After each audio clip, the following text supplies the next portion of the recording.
All right, Wednesday, market update video, October 30th. If you guys are looking forward to Halloween, all you parents out there, hope you got some awesome costumes for your kids. Mine is an ice cream cone, and that's all she talks about right now. So she's super excited to be an ice cream cone, and she is an adorable ice cream cone. So not mad about that one. So hope everybody has a wonderful Halloween coming up.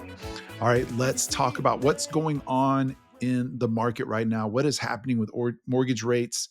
Why are we continuing to see them move up? So, per usual, let's dive in, take a look at some numbers, economic reports, talk about what's coming up, and yeah, we'll do our thing. So, let's dive in. When we talk about the health of the economy, we're looking at more than just the stock market. There's so much talk. I'm a big user of Twitter, big fan of Twitter, X, whatever you want to call it. Lots of people, lots of financial people, armchair economists like me want to talk about the economy as if it's all invested in the stock market. And that's not really indicative. The stock market is, I mean, it's a big part. Don't get me wrong. I mean, if the stock market crashes, it affects the economy, but it's not the economy either, right? We got to look at things like GDP. We got to look at inflation. We've got to look at cost of manufacturing goods, cost of services. We also got to look at what we're seeing on screen right now, unemployment rate. This also gives us an idea of the health of the economy. And what we can see right now is earlier this year, we saw an increase of unemployment. That was giving Wall Street the idea that, hey, maybe we're going to see the Fed cut their federal funds rate because it's starting to affect employment. One of the things that the Fed said that they were going to keep an eye on is that if employment started to get affected, that they would start considering to cut rates, and we could see a pretty significant jump up in unemployment. Now, since July, we've seen a decrease 2 months in a row now, a decrease in unemployment, and that's a big report coming out on Friday where is that report going to continue showing us a decline in unemployment? That is such a big part in how Wall Street is going to figure out where they're going to put their money. They're going to put their money in the bond market. They're going to keep it on the sidelines, or is it going to go into stocks? Now, not everything is going to be based off of unemployment. And you know this, right? There's multiple reports that come out. And over the next couple of days, we're going to have a bunch of heavy hitters. So unemployment's one of them. The other one's going to be inflation report, which is PCE, personal consumption expenditure. And here's the crazy thing. Inflation has come down from its high, right? It's decelerated. There's inflation's always going to be there. The goal is 2% for the Fed, meaning that we're always going to be dealing with inflation. But instead of it leveling off or plateauing, it's actually turned up a little bit. And that's another question that Wall Street is going to be asking is this going to continue to rise, or is this more of an anomaly, right? Are we going to see the same thing happen like we did last year? Take a look at last year further back on the line. You can see where it ticked up a little bit at the end of 2023, had a little bit of a rocky up and down session before we had a nice little continuation of descent earlier this year. That's where we saw rates coming down because we were seeing PCE coming down. We were seeing unemployment come up. And that was another ingredient being added to that mix that Wall Street was looking for. And you may have thought I was done. We're not. Why? Because every week we have initial jobless claims. And this is also giving us a bit of an idea of what's going on with the employment sector. Not as prestigious as unemployment or PCE or non-farm payrolls, which we're going to talk about here in just a second. But jobless claims, initial jobless claims that come out weekly does give some insight into what's going on. We had a bit of an anomaly a couple of reports ago. But outside of that, all the initial claims have been beneath expectations, so showing that that initial jobless claims are not rising. They're not surprising anybody. They're as expected, if not a little bit better. And this one's been a big one here. Non-farm payrolls doesn't really get talked about a whole lot. Doesn't have that glitz and glamour to it like GDP or unemployment. But non-farm payrolls has been standing out a lot lately, and more specifically, last month's report. It was above. It's Wall Street did not feel like it was an anomaly. It was a big jump in employment growth. Employment growth it was above the average trend line. And when you start to think about, or since they think about when you're mixing it in with unemployment, seeing unemployment going down, well, And also with initial jobless claims, not having any kind of spike in initial jobless claims, so Wall Street's going to start making assumptions, right?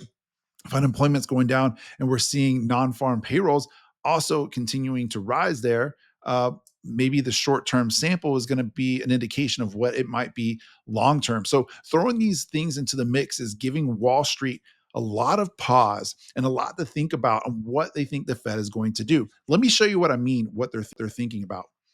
They are thinking about where I'm going to call it the terminal rate, right? Where is the Fed going to land? Where is that target rate when the rate cut cycle is over? And that target keeps moving. Wall Street's trying to pick the target, trying to figure out how that's going to change because they know it's going to change. What's interesting is I was thinking a 25 basis point rate cut was going to occur back in September. It ended up being 50. Wall Street was really feeling 50 going a few days into before it. A month before that was happening, they were just maybe anticipating a 25 basis point rate cut. But now Wall Street is going, wow, they went 50. Maybe that was too aggressive because things aren't quite uh, happening the way we thought. We thought unemployment was going to keep going up. We thought we were going to see less job growth. We thought we were going to see inflation going down, and those things aren't happening right now. So if we look at the dashed line, you can see a year from now, Wall Street was thinking 3.25% was going to be that landing rate for 12 months out. They're changing that now. You can look at the solid blue line and see it's at 3.75, so a half a point higher. And so I skipped this a little bit. If you look at the dash line, that was what Wall Street was thinking a month ago. Look at the dotted blue line. That's what Wall Street was thinking 1 week ago. And the solid blue line is what they were thinking today. And you can see how the perception of how the rate cuts are going to occur over the next year have dramatically changed. They're not going to be as aggressive on the rate cut as Wall Street thinks at the Fed. This is not from the Fed. They have no idea what the Fed's going to do, but it's just a big educated guess. And that is changing. And that's why we're seeing rates move up, is because the cost of borrowing money is not going to go down as quickly as Wall Street thought it was going to. What's going on with the mortgage rates right now? Well, no surprise, right? We've been hearing in the news how rates have jumped up about a whole percentage point, not quite there yet over the past 30 days. Where we were around 6.25 30 days ago, now we're just over 7%. We know why that's happening. We just covered all that. So when you're talking to your clients, hey, where are rates kind of right now? This is giving you an idea of benchmark, the movement of rates, where we most likely are. This is more about conventional 25% down, 780 credit score, being over that 7% mark. And we know that you can buy the rates down. It's different with FHA and VA, but if we're benchmarking it and just kind of getting an idea where rates are, it's somewhere around 7%, maybe a hair over. So in all this, I pull from Mortgage News Daily, by the way. It's not something I came up with myself. I don't like Freddie Mac's numbers. Not a fan of how they do that. All right, so let's wrap this up. Listen, if you're a real estate agent, go talk to your buyers. Find out if they've locked their rate. Buyers, if you have not locked your rate, you need to talk to your loan officer about locking their rate. I was talking to someone yesterday, and they were telling me that there's a lot of people that know they haven't locked their rates. I can't imagine doing that right now because the idea or the upside of rates coming down in the near future just are nowhere near the chances of rates continuing to move up. So I would say this: if rates do get better, they're not going to be incrementally better, as opposed to if rates were to go up, they're going to go up much faster and in larger increments than we would see if rates were to get better. So my encouragement would be lock your rates, guys. Agents, make sure your clients lock their rates. Buyers out there, please make sure you lock your rate. Please don't be on the wrong end of a bad economic report that pushes rates up even further. So if anybody has any questions, please reach out to me. Let me know. I'd love to have a conversation with you. And if I don't hear from you, I guess I'll talk to you next week.